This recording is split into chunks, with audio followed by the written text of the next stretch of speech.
হযরত আব্দুল্লাহ ইবনে সালাম রাদিয়াল্লাহু তাআলা আনহুর দ্বিতীয় প্রশ্ন ছিল, সন্তান কখন বাবার মতো হয়, সন্তান কখন মায়ের মতো হয়? আল্লাহ পাকের নবী বললেন, নারী আর পুরুষের যে মিলনের ফলে আল্লাহ কোনো বাচ্চা দেয়, আল্লাহ পাকের রাসূল বললেন, ও সাহাবীরা মনে রাখো, আমি আল্লাহ পাকের হাবিব বলছি, ওই মিলন ওই মিলনের সময় যদি আল্লাহ পাকের নবী বললেন, আল্লাহ পাকের হাবিব বললেন যে নাপাক পানির ফোঁটা দিয়ে আল্লাহ বাচ্চা বানায়, নবী আমার জানিয়ে দিয়েছেন পুরুষ দেহ থেকে যদি ওই নাপাক পানির ফোঁটা আগে নির্গত হয়, তখন সন্তান বাবার মতো হয়, অথবা বাবার গোষ্ঠীর কারো না কারোর মতো হয়, চাচাদের মতো হতে পারে, বাবুদের মতো হতে পারে, দাদুদের মতো হতে পারে, পিতৃবংশের কারো না কারোর মতো হতে পারে। আর যদি আল্লাহ পাকের রাসূল বললেন, আল্লাহ পাকের নবী বললেন, নারী দেহ থেকে যদি ওই নাপাক পানির ফোঁটাটা আগে নির্গত হয়, আর ওই দিনের মিলনের ফলে যদি আল্লাহ কোনো বাচ্চা দেয়, তখন ওই সন্তানের চেহারা তার মায়ের মতো, অথবা ওই সন্তানের লুক তার মাতৃকুলের কারো না কারোর মতো হয়। জবাব দিচ্ছেন বিশ্বনবী। আল্লাহ পাকের নবীর দরবারে দাঁড়িয়ে আব্দুল্লাহ ইবনে সালাম রাদিয়াল্লাহু তাআলা আনহু পরপর ওই তিনটে প্রশ্ন করলেন। আল্লাহ পাকের রাসূল তিনটে প্রশ্নের জবাব দিলেন। আরেকটু মন খুলে বলেন, প্রশ্ন তিনটে কি কি জানেন? প্রথম প্রশ্ন, ফামা আউয়ালু আশরাতিস সাআ, ইয়া রাসূলুল্লাহ, ইয়া হাবিবাল্লাহ, হুজুর,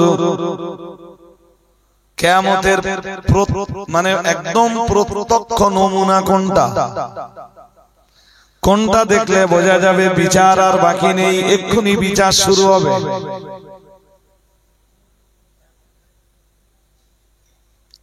আল্লাহ পাকের নবী বললেন, তোমার দ্বিতীয় প্রশ্ন কোনটা? আব্দুল্লাহ ইবনে সালাম বললেন, ইয়া রাসূলুল্লাহ, ইয়া হাবিবাল্লাহ, হুজুর, আমার দ্বিতীয় প্রশ্ন হলো, সন্তান কখন মায়ের মতো হয় আর সন্তান কখন বাবার মতো হয়, অথবা সন্তান কখন পিতৃকুলের মানুষদের আকৃতি ধারণ করে আর সন্তান কখন মাতৃকুলের কারো আকৃতি ধারণ করে। দেখবেন পৃথিবীতে কোনো বাচ্চা এলে কোন সন্তান তার বাবার আকৃতি নেয়, আবার কোন সন্তান তার মায়ের লুক ধারণ করে। হ্যাঁ না বলেন? আব্দুল্লাহ ইবনে সালামের প্রশ্ন, হুজুর এমন হয় কেন? তৃতীয় প্রশ্ন, আব্দুল্লাহ ইবনে সালাম বললেন, ইয়া রাসূলুল্লাহ, ইয়া হাবিবাল্লাহ, হুজুর, জান্নাতীদের প্রথম খাবার কি?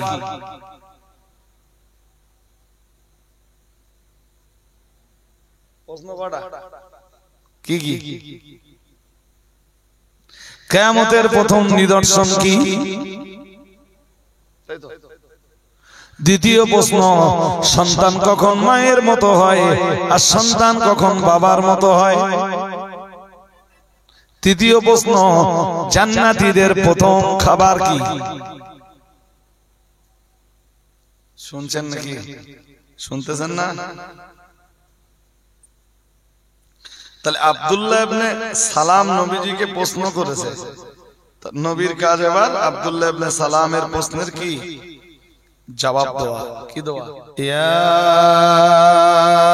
আইয়ুহাল্লাযীনা আমানু, হে পৃথিবীর ঈমানওয়ালা মানুষের দল, উদখুলু, তোমরা প্রবেশ করো, ফিস সিলমে, ইসলামের ভিতরে,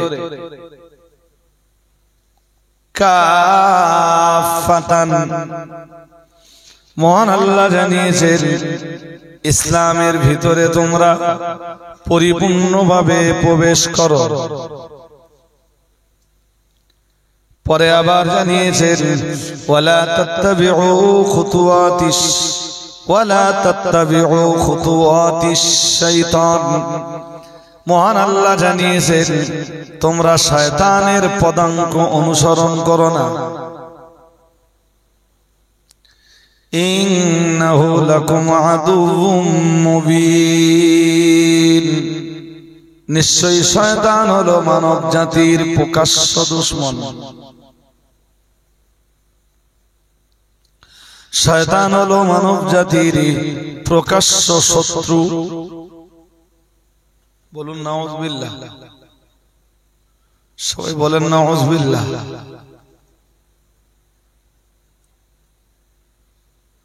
এই যে সূরা বাকারা থেকে আমি 208 নম্বর আয়াত, এই আয়াতটা নাজেলের একটা প্রেক্ষাপট আছে। প্রেক্ষাপটটা শুনে নেই চলুন সুন্দর করে। কেন নাজেল হয়েছে এই আয়াতটা? সূরা বাকারার 208 নম্বর আয়াত কেন নাযিল হয়েছে? আয়াতের মানে কি? মানেটা বলেই দিয়েছি, আরেকবার বলছি।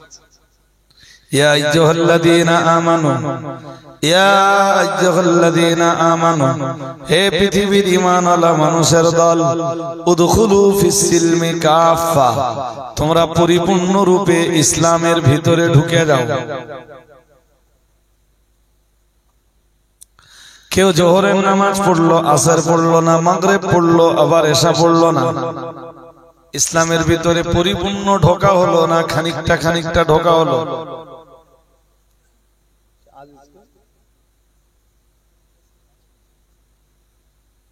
আর মোতালেব কেন? মোতালেব আসলে ফোন কর, বল হুজুর ডাকতে। মোতালেব ভয় ভাগি দিচ্ছে, ফোন করেন, বল হুজুর ডাকতে। কালেকশন করার আগে এবার বালিয়ে তার মানে জানে যে আমি আসা মানে ধরে কিছু না কিছু নিয়ে নেব। আমার কাছে কম দিতে পারবে না, বুঝতে পারছেন?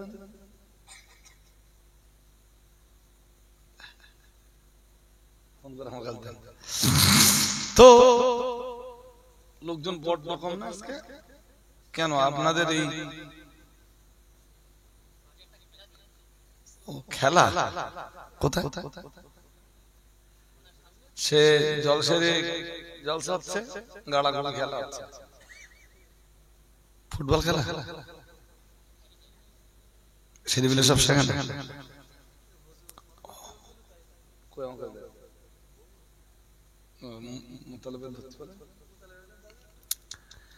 তো কোরআনুল কারীমে আল্লাহ বলেন, ইয়া আইয়ুহাল্লাযীনা আমানু, হে পৃথিবীর ঈমানওয়ালা মানুষের দল, তোমরা যারা ঈমান এনেছো। আমরা সবাই ঈমান এনেছি কার উপর? আল্লাহর উপর। কার উপর বলেন? আসসালামু আলাইকুম। কোথায় গেছে? কি হয়েছে? কি শুনছি? হ্যাঁ,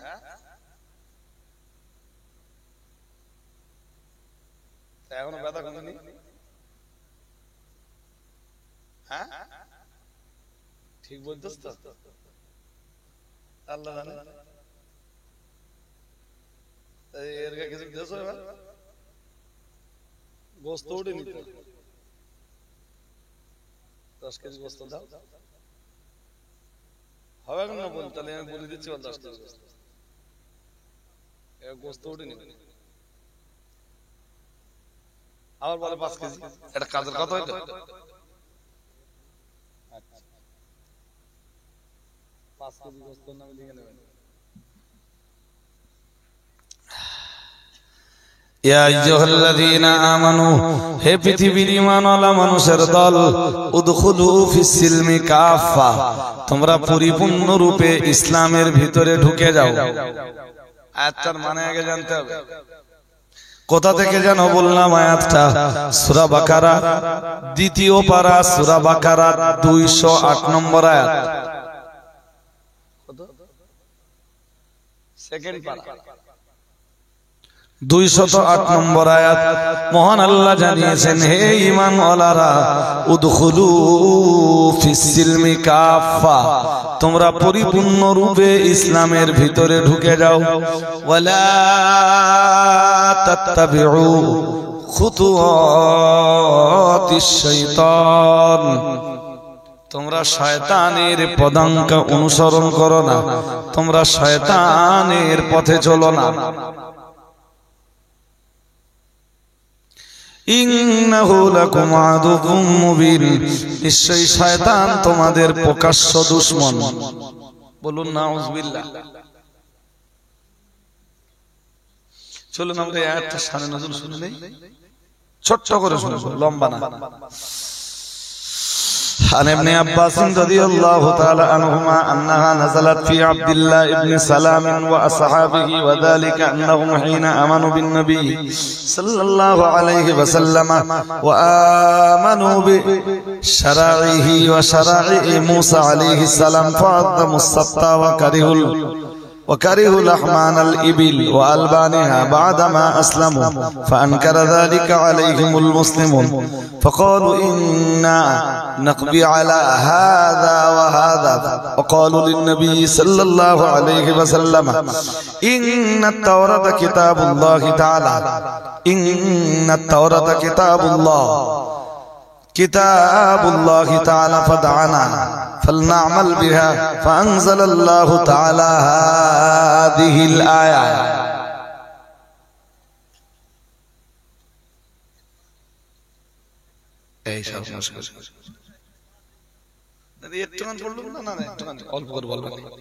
আজকে চাপ নিতে হবে, কালকে অনেকক্ষণ করিস তো শ্রোতাদের মনে একটা ভয় ধরে গেছে, আজ আমার ধরে কিনা। শোনো,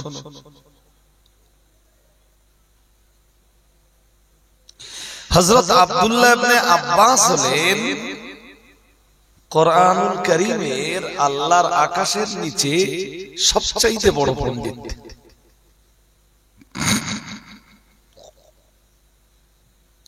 সুবহানাল্লাহ বলুন। আল্লাহর আকাশের নিচে কোরআনের সবচাইতে বড় পণ্ডিত আব্দুল্লাহ ইবনে আব্বাস। নাম কি? তিনি এই আয়াতটা কেন নাযিল হয়েছে তার কারণ আলোচনা করছেন। তিনি বলছেন নাযালাত আন্নাহা নাযালাত ফি আব্দুল্লাহ ইবনে সালাম ওয়া আসহাবিহি, আয়াতটা নাযিল হয়েছে আব্দুল্লাহ ইবনে সালাম এবং তার সাথীদের প্রসঙ্গে। আব্দুল্লাহ ইবনে সালাম এবং তার সাথীদের ব্যাপারে আয়াতটা নাযিল হয়েছে। সুবহানাল্লাহ বলুন। কি নাম? আব্দুল্লাহ বিন কথা। আরে বাবা, আব্দুল্লাহ ইবনে আব্বাস বয়ান করছেন যে এই আয়াত নাযিল হয়েছে আব্দুল্লাহ ইবনে সালাম এবং তার সাথীদের ব্যাপারে। কোন সাহাবী বলুন? আবার বলে আব্দুল্লাহ ইবনে আব্বাস। এইবার সব ভুলিয়ে যাবে। এইটা বর্ণনা করতেছে আব্দুল্লাহ ইবনে আব্বাস। কেন নাযিল হয়েছে এটা বর্ণনা করতেছেন আব্দুল্লাহ ইবনে আব্বাস। কাদের ব্যাপারে নাযিল হয়েছে? আব্দুল্লাহ ইবনে সালাম এবং তার সাথীদের ব্যাপারে। তার এই ছোট্ট জিনিসটা যদি মাথায় না ধরে পরে তো সব ভুলিয়ে যাবে। এবার চলুন, আব্দুল্লাহ বিন সালাম কে? তিনি ইহুদিদের মহাপণ্ডিত, ইহুদিদের তৌরাত শাস্ত্রের মহাবিদ্বান, জ্ঞানী। আল্লাহ পাকের নবী মদিনায় যাওয়ার পর আব্দুল্লাহ বিন সালাম রাসূলের দরবারে এলেন। রাসূলুল্লাহ তখন কোন একটা বাগানে ছিলেন, খেজুর বাগান। আব্দুল্লাহ বিন সালাম ওই খেজুর বাগানে এলেন। এসে বললেন, ইয়া রাসূলুল্লাহ, ইন্নী সাইলুকা আন সালাতিন লা ইয়ালামুহুন্না ইল্লা নাবিয়্যুন। হুজুর, আমি আপনাকে তিনটি প্রশ্ন করব।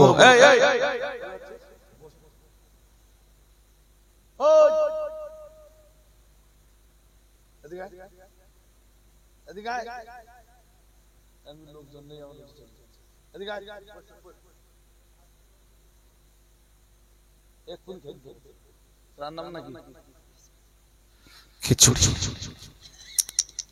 এক্ষুনি খাওয়ার ব্যবস্থা করতে হবে। শুনছেন? আব্দুল্লাহ ইবনে সালাম রাসূলের দরবারে এলেন, এসে বললেন ইন্নী সাইলুকা আন সালাতিন লা ইয়ালামুহুন্না ইল্লা নাবিয়্যুন। হুজুর, আমি আপনাকে তিনটি প্রশ্ন করব।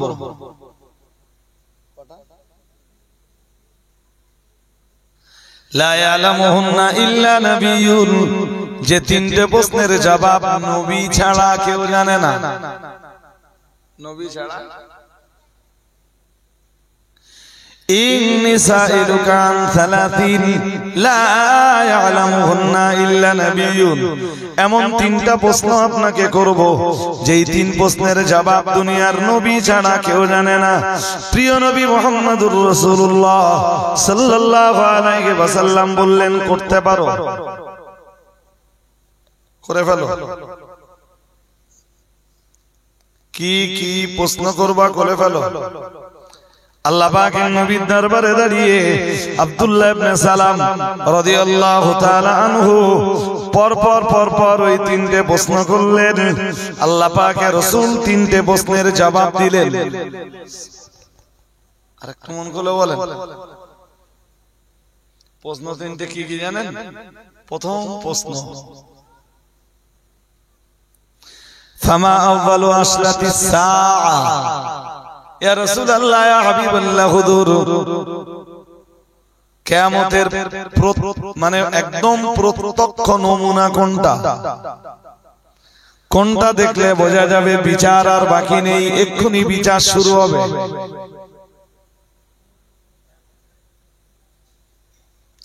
আল্লাহ পাকের নবী বললেন, তোমার দ্বিতীয় প্রশ্ন কোনটা? আব্দুল্লাহ ইবনে সালাম বললেন, ইয়া রাসূলুল্লাহ ইয়া হাবিবাল্লাহ, হুজুর আমার দ্বিতীয় প্রশ্ন হলো সন্তান কখন মায়ের মতো হয় আর সন্তান কখন বাবার মতো হয়, অথবা সন্তান কখন পিতৃকুলের মানুষদের আকৃতি ধারণ করে আর সন্তান কখন মাতৃকুলের কারো আকৃতি ধারণ করে। দেখবেন পৃথিবীতে কোনো বাচ্চা এলে কোন সন্তান তার বাবার আকৃতি নেয়, আবার কোন সন্তান তার মায়ের রূপ ধারণ করে।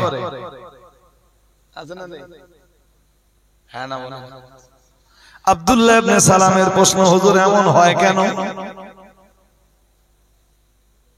তৃতীয় প্রশ্ন, আব্দুল্লাহ ইবনে সালাম বললেন, ইয়া রাসূলুল্লাহ ইয়া হাবিবাল্লাহ, হুজুর জান্নাতীদের প্রথম খাবার কি?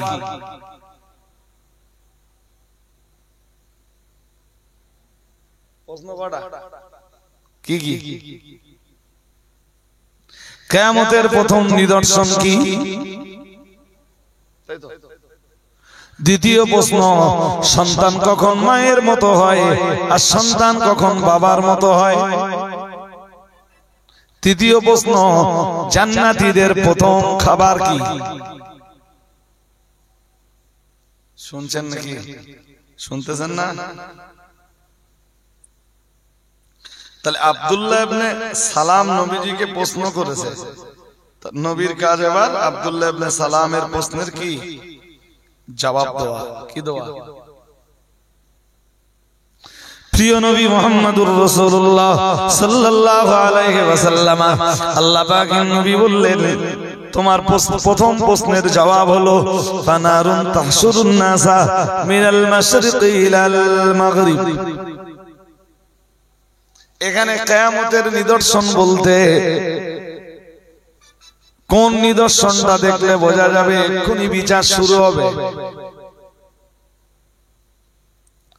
প্রত্যেক সমাজে, প্রত্যেক পাড়ায়, প্রত্যেক গ্রামে গ্রামে দেখবেন কিছু বদ লোক আছে। এই বদগুলো জানে যে বিচার একদিন হবে।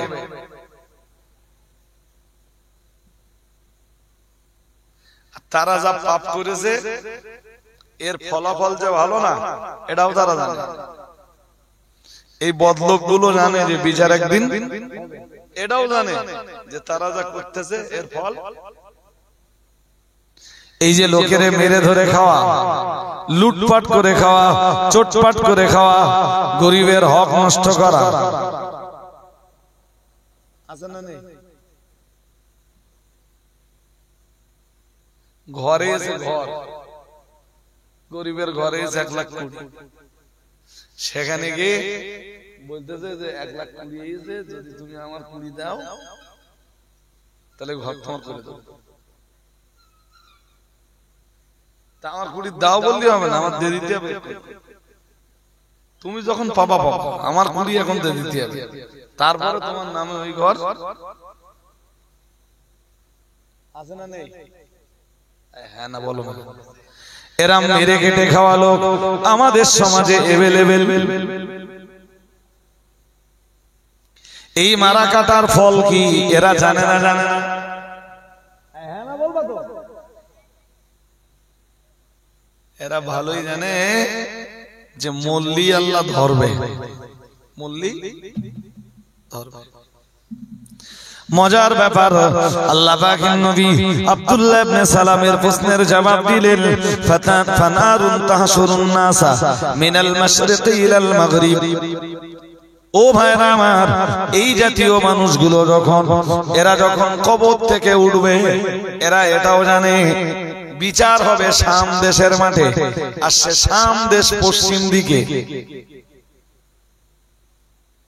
বিচার কোন মাঠে হবে? কথা বলো। অনেকে হুজুর বলে না, অনেক হুজুর বলে আরাফাতের মাঠে বিচার হবে। আমার এই গতবারের হজে হাজিরা দেখি জিজ্ঞেস করছে, বলছে হুজুর এই মাঠে কি বিচার হবে? আজ কে বললে? পুরো মিথ্যা কথা, বিশ্বাস করো। বিচারের মাঠ আরাফাতের মাঠ না, বিচারের মাঠ হলো শাম দেশের মাঠ। কোন মাঠ বলো? আল্লাহ পাকের নবী মুহাম্মদুর রাসূলুল্লাহ সাল্লাল্লাহু আলাইহি ওয়াসাল্লাম নবী আমার জানিয়ে দিয়েছেন, এই জাতের পাপিষ্ঠ যারা, এই জাতের জ্ঞান পাপী যারা, যারা জানে এই কাজগুলো অন্যায়, এই কাজগুলোর কারণে তাদেরকে জাহান্নামে যেতে হবে, ওরা কবর থেকে যখন উঠবে ওরা জানে বিচার হবে শাম দেশের মাঠে। শাম দেশের মাঠ পশ্চিম দিকে, তাই ওরা পশ্চিম দিকে না দৌড়ে উল্টো দিকে ওরা পূর্ব দিকে দৌড়াবে, যাতে বিচারের সম্মুখীন।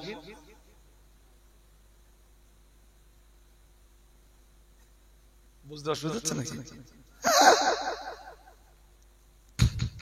ওরা যখন পূর্ব দিকে দৌড়াবে, আল্লাহ পাকের রাসূল জানিয়েছেন, আব্দুল্লাহ ইবনে সালামের প্রশ্নের জবাব এবার নবী দিচ্ছেন, ও আব্দুল্লাহ বিন সালাম, তুমি ইহুদিদের মহাপণ্ডিত। ও আব্দুল্লাহ বিন সালাম, আমি মুহাম্মদুর রাসূলুল্লাহ সাল্লাল্লাহু আলাইহি ওয়াসাল্লাম বলছি, ফাখবারানি বিহিন্না জিবরাইলু আনিফা। এই তিনটি প্রশ্নের জবাব একটু আগে ফেরেশতা জিবরাইল আমায় বলে দিয়ে গেছেন। আর একটু মন খুলে বলেন, তুমি আসার একটু আগে এই তিন প্রশ্নের জবাব জিবরাইল আমারে বলেন। আখবরানি বিহিন্না জিবরাইলু আনিফা, একটু আগে জিবরাইল আমাকে বলে গেছেন তুমি যে তিনটে প্রশ্ন করছো। শোনো, তোমার প্রথম প্রশ্নের জবাব হলো ফানারুন তাহশুরুন নাসা মিনাল মাশরিকি ইলাল মাগরিব। আল্লাহ পাকের রাসূল বললেন, আল্লাহর হাবিব বললেন, শোনো, গোটা পূর্ব দিগন্ত জুড়ে মহান আল্লাহ বিরাট একটা আগুনের হল্লা উড়িয়ে দেবেন। ওরা ছুটবে কোন দিকে? আর গোটা পূর্ব দিগন্ত জুড়ে একটা আগুন বার হবে। হাদিস বিবরণ দিয়েছে, আল্লাহ পাকের নবী জানিয়েছেন, তাহশুরুন নাসা মিনাল মাশরিকি ইলাল মাগরিব। আর ওই আগুনের দলাটি মানুষকে তাড়াতে তাড়াতে পশ্চিম দিগন্তের শাম দেশের ময়দানে হাজির করবে।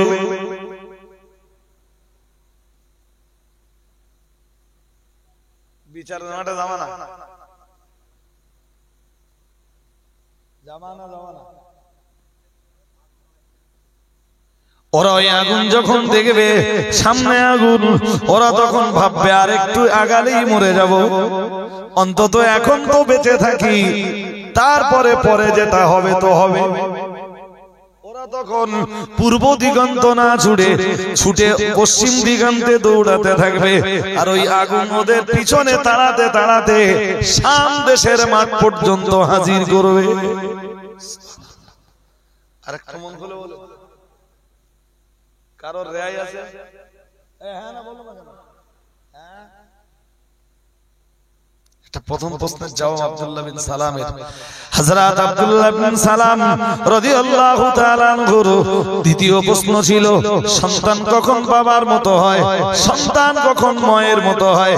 আল্লাহ পাকের নবী বললেন, নারী আর পুরুষের যে মিলনের ফলে আল্লাহ কোনো বাচ্চা দেয়, আল্লাহ পাকের রাসূল বললেন, ও সাহাবীরা মনে রাখো, আমি আল্লাহ পাকের হাবিব বলছি, ওই মিলন ওই মিলনের সময়ে যদি আল্লাহ পাকের নবী বললেন, আল্লাহ পাকের হাবিব বললেন যে নাপাক পানির ফোঁটা দিয়ে আল্লাহ বাচ্চা বানায়, নবী আমার জানিয়ে দিয়েছেন পুরুষ দেহ থেকে যদি ওই নাপাক পানির ফোঁটা আগে নির্গত হয় তখন সন্তান বাবার মতো হয়, অথবা বাবার গোষ্ঠীর কারো না কারোর মতো হয়, চাচাদের মতো হতে পারে, বাবুদের মতো হতে পারে, দাদুদের মতো হতে পারে, পিতৃবংশের কারো না কারোর মতো হতে পারে।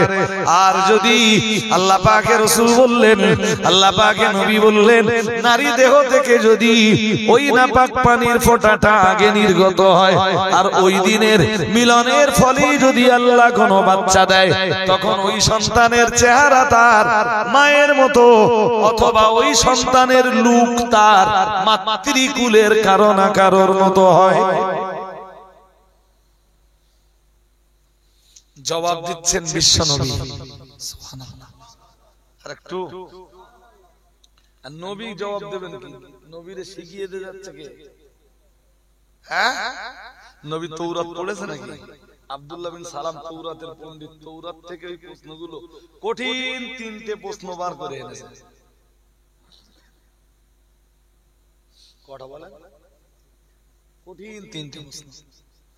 তৃতীয় প্রশ্নের জবাব আল্লাহ পাকের নবী বললেন, হে আব্দুল্লাহ বিন সালাম, তোমার তৃতীয় প্রশ্ন হলো জান্নাতীদের প্রথম খাবার কি? আল্লাহ পাক রব্বুল আলামিন জান্নাতীদের প্রথম নাস্তা হিসাবে কি দিবেন? ও আব্দুল্লাহ বিন সালাম মনে রাখো, আমি আল্লাহ পাকের নবী বলছি, ফাসিয়াদাতু কাবাদি হুত। আল্লাহ পাকের রাসূল বললেন, জান্নাতীদের প্রথম খাবার যেটা হবে জান্নাতে সেটা হবে মাছের কলিজা। কিসের কলিজা? সুবহানাল্লাহ বলে না, আমরা পাবো না ইনশাআল্লাহ? আরে বলো না ইনশাআল্লাহ। ইনশাআল্লাহ বলবো তো, আশা নেই, জান্নাতে যাওয়ার আশা নেই। হ্যাঁ,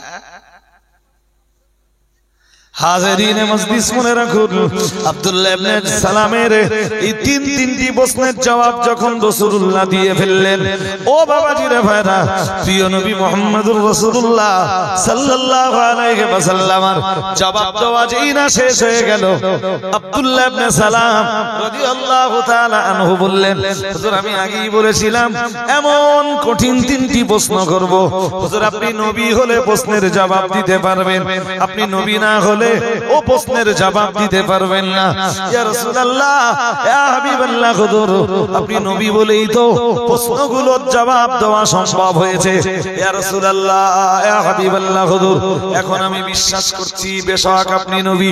আশহাদু আল্লা ইলাহা ইল্লাল্লাহ ওয়া আশহাদু আন্না মুহাম্মাদান আবদুহু ওয়া রাসূলুহু। ইয়া রাসূলুল্লাহ, ইয়া হাবিবাল্লাহ, হুজুর আপনাকে নবী হিসাবে বিশ্বাস করে আমি আব্দুল্লাহ বিন সালাম কালেমা পড়ে মুসলমান হয়ে গেছি। আরেকটু মন খুলে বলেন, নবীরা সব জানায় কে? আল্লাহ। কে জানায়? আল্লাহ। আব্দুল্লাহ বিন সালাম কালেমা পড়লেন, বললেন হুজুর আমার গোত্রের লোকেরা আমার বিরাট ভালোবাসে, ইহুদিরা, ওরা আমার খুঁজতেছে এতক্ষণ, আমি কোথায় গেছি? হুজুর ওরা খুঁজতে খুঁজতে আপনার দরবারে আসবে, আমি নিজেকে একটু লুকিয়ে রাখছি, ওরা এলে আমার ব্যাপারে আপনি ওদের জিজ্ঞেস করবেন, কি বলে দেখবেন, লুকিয়ে রাখছি। ইহুদিরা চলতে চলতে মুহাম্মাদুর রাসূলুল্লাহ সাল্লাল্লাহু আলাইহি ওয়াসাল্লাম আল্লাহ পাকের নবীর দরবারে এলো, এসে বলল, ইয়া রাসূলুল্লাহ, ইয়া হাবিবাল্লাহ, হুজুর আব্দুল্লাহ বিন সালাম আপনার দরবারে। প্রিয় নবী মুহাম্মাদুর রাসূলুল্লাহ সাল্লাল্লাহু আলাইহি ওয়াসাল্লাম ওদের কাছে পাল্টা প্রশ্ন ছুড়ে দিলেন, আইয়ু রাজুলিন আব্দুল্লাহ ফীকুম। আল্লাহ পাকের নবী বললেন, আব্দুল্লাহ বিন সালাম তোমাদের ভিতরের কেমন মানুষ? ওরা এক বাক্যে জবাব দিল, খায়রুনা ওয়া ইবনু খায়রিনা, আলিমুনা ওয়া ইবনু আলিমিনা। ইয়া রাসূলুল্লাহ, ইয়া হাবিবাল্লাহ, হুজুর বেয়াদবি নেবেন না, হুজুর আব্দুল্লাহ বিন সালাম আমাদের ভিতরের খুব ভালো মানুষ। আলিমুনা ওয়া ইবনু আলিমিনা, হুজুর সে শুধু ভালো নয়, খায়রুনা ওয়া ইবনু খায়রিনা, সে ভালো লোকের ছেলে। সে শুধু ভালো লোকের ছেলে তাই না, নিজেও ভালো। আলেমুনা ওয়া ইবনু আলেমিনা, হুজুর সে নিজেও আলেম এবং ইহুদিদের আরেকজন আলেমের ছেলে।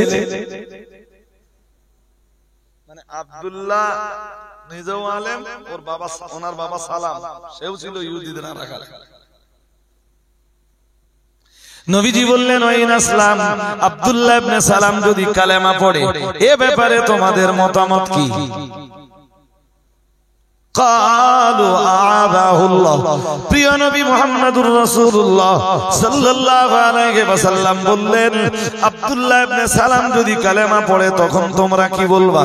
ওরা বলল, ক্বালু আ'আযাহু আল্লাহ, আল্লাহ তাকে ইসলাম থেকে রক্ষা করুক। নাউযুবিল্লাহ বলো, কি বলল? হযরত আব্দুল্লাহ ইবনে সালাম নিজেকে লুকিয়ে রাখতে পারলেন না, নিজেকে লুকিয়ে রাখতে পারলেন না, ঘরের ভিতর থেকে বাইরে চলে এলেন, আর জবান দিয়ে বার হচ্ছিল, আশহাদু আল্লা ইলাহা ইল্লাল্লাহ ওয়া আশহাদু আন্না মুহাম্মাদান আবদুহু ওয়া রাসূলুহু। সঙ্গে সঙ্গে ইহুদিরা বলল, শাররুনা ওয়া ইবনু শাররিনা, শাররুনা ওয়া ইবনু শাররিনা। হুজুর এ তো খারাপ, এর বাপও খারাপ, এও খারাপ, এর বাবাও।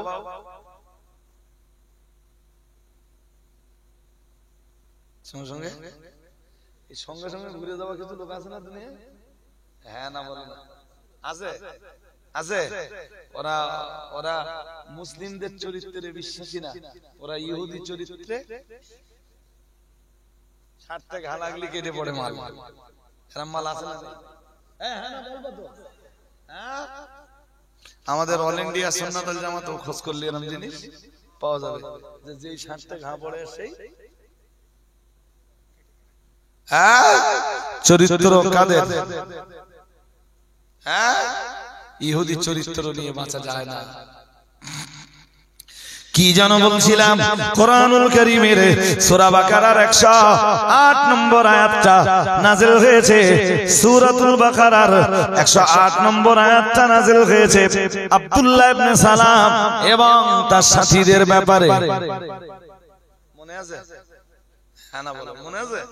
অস হয়ে গেছে, শেষ হয়ে গেছে প্রায়, চাপ নিতে হবে না।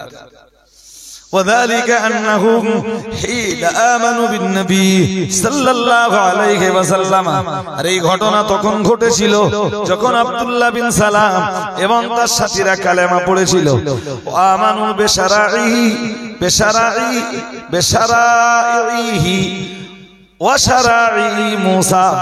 একদিকে তারা মুহাম্মদুর রাসূলুল্লাহ সাল্লাল্লাহু আলাইহি ওয়াসাল্লামের উপরে ঈমান এনেছিল, তার মানে বিশ্বনবীর শরীয়তের উপরে ঈমান এনেছিল, কিন্তু তারা এর আগে তো ছিল মূসা নবীর শরীয়তের উপরে।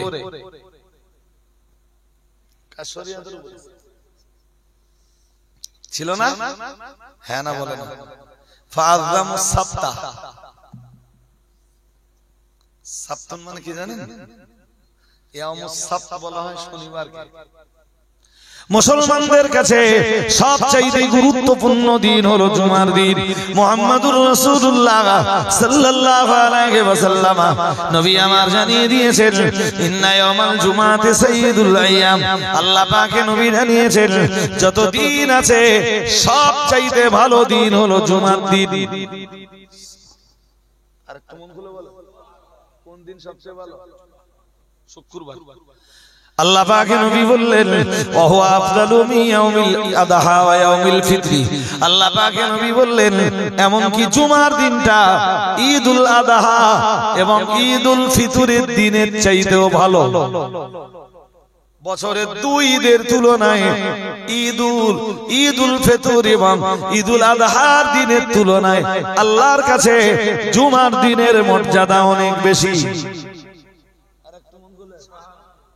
এরাম জানো না হয় যদি আযান হচ্ছে আর আপনি দৌড়চ্ছেন। মুসলমান এসা আছে না নেই? হ্যাঁ না বলেন? আছে আছে। এই জুমার দিনের পিছনে মর্যাদার পিছনে 5টা জিনিস রয়েছে। ও বাবাজিরা ভাইরা, ওই 5টা কথা সব আমি বলবো না, শুধু একটা আনন্দের খবর শোনাবো। ওই জুমার দিনে এমন একটা দিন রয়েছে, ওই জুমার দিনে এমন একটা সময় রয়েছে যে সময়ে আল্লাহ পাকের বান্দা বান্দিরা কোন দোয়া করলে আল্লাহ পাকের শাহী দরবারে আল্লাহর বান্দা বান্দিদের দোয়া মঞ্জুর হয়ে যায়। সে সময়টা কোন দিনে আছে? জুমার দিন। কোন দিন? কেউ বলেছেন আসর থেকে সূর্য ডুবে যাবার আগে। শুনছেন? শুনছেন? কেউ বলছে এই কবলাল জুমার 4 রাকাত হয়ে গেল, আর খুতবার আগ পর্যন্ত মাঝখানে যে বিরতির টাইমটা থাকে, ওই টাইমটা আল্লাহর দরবারে দোয়া করলে কবুল হয়। ও ভাইরা আমার, মনে রাখুন, লম্বা করে ওয়াজ করার সময় আমার নেই গো, আমি শুধু বিষয়টা বুঝিয়ে দিতে চাইছি। তাহলে মুহাম্মদুর রাসূলুল্লাহ সাল্লাল্লাহু আলাইহি ওয়াসাল্লামের শরীয়তে সবচাইতে মর্যাদা সম্পন্ন দিনের নাম, কিন্তু মূসা নবীর শরীয়তে সবচাইতে মর্যাদা সম্পন্ন দিনের নাম ছিল শনিবার।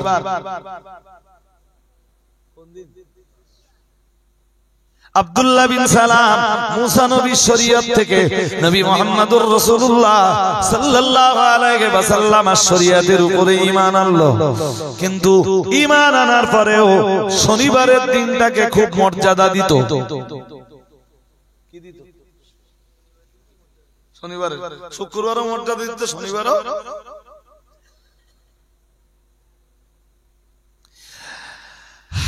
ভালো করে মাথায় রাখুন। 2 নম্বরে মনে রাখুন, ওয়াকারিহু লাহমানাল ইবিল, উটের গোশত ঘৃণা করত।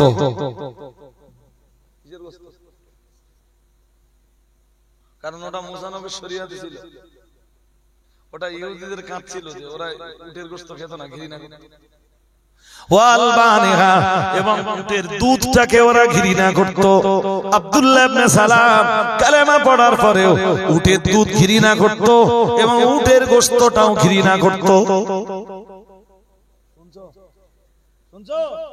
আর কি শনিবারের দিনটাকে খুব মর্যাদা দিত। ও বাবাজিরা ভাইরা, মনে রাখুন, ঠিক এই ঘটনার প্রেক্ষাপটে এই তাফসীরকারকরা লিখেছেন, বাদামা আসলামু, এমনটা ইসলাম কবুল করার পরেও আব্দুল্লাহ ইবনে সালাম করত।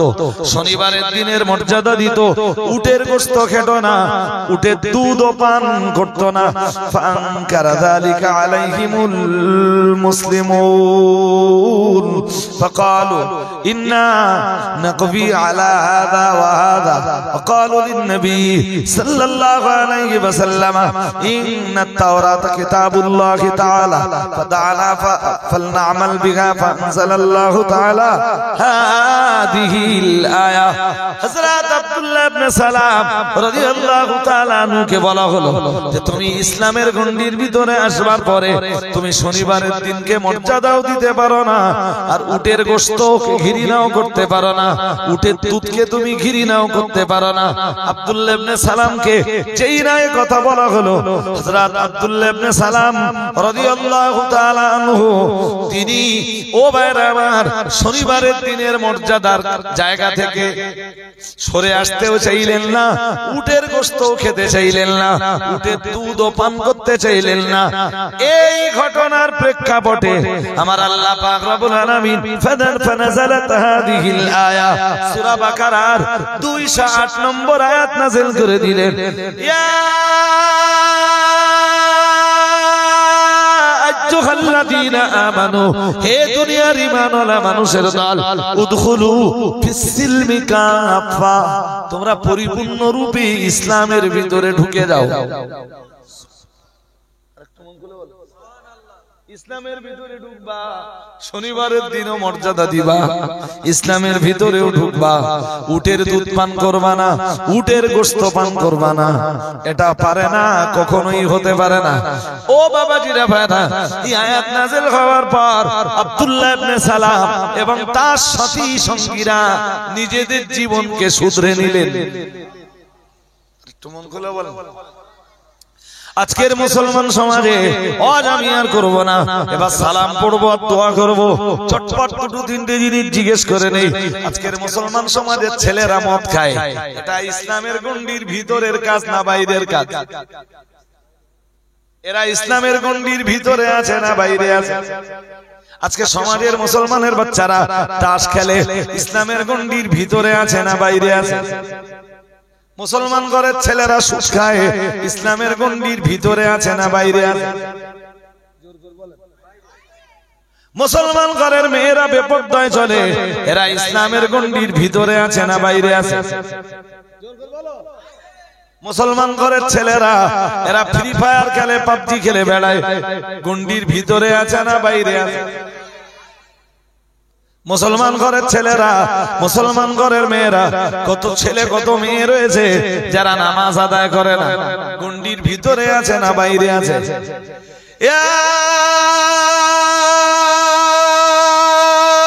আইয়ুহাল্লাযীনা আমানু, হে পৃথিবীর মুসলমান, হে পৃথিবীর ঈমানওয়ালা মানুষের দল, উদখুলু ফিস-সিলমি কাফা, তোমরা পরিপূর্ণ ইসলামের ভিতরে ঢুকে যাও।